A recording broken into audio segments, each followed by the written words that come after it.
काय होतास तू काय झालास तू, असे कसे शकुनी मामा बर्बाद झालास तुम्ही.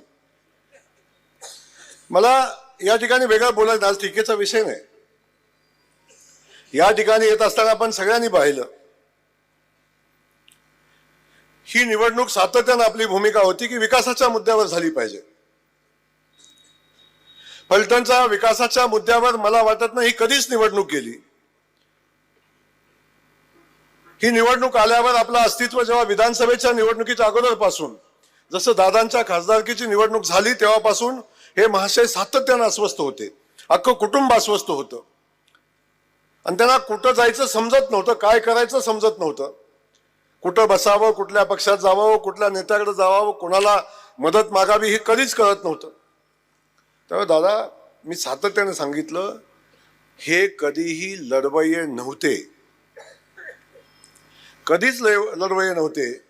हे फक्त सत्तेत होते आणि सत्तेचा उपयोग करून लोकांना बांधून ठेवून, लोकांना दमबाजी करून, लोकांना त्रास देऊन हे सत्तेत राहिलेले होते. ज्या दिवशी सत्ता गेली त्या दिवसापासून हे माणसं अस्वस्थ झाली आणि कुठं जायचं हे त्यांना समजत नव्हतं. आपण सातत्यानं बघितलं लोकसभेच्या वेळी पहिल्यांदा जसं अजितदादा सत्तेत आले तसे महाशय सत्तेत गेले. लोकसभेला पराभव झाला तसं अजितदादांचं तिकीट टाकून दिलं, पुन्हा तुतारीचं तिकीट घेतलं आणि तुतारीचं नुकसान झालं वाटलं की पुन्हा भाजपच्या दारात लोटांगण घातलं, मला घ्या म्हणून. भाजपनं घेतलं नाही. अजितदादांच्या दारात गेले, त्यांनी घेतलं नाही.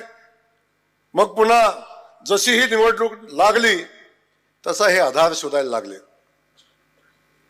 अरे 20 वर्ष 25 वर्ष दादांनी संघर्ष केला, आम्ही संघर्ष केला, आम्ही रडलो नाही कधी. आम्ही संघर्ष केला, सामान्य माणसाच्या विकासाचं काम केलं.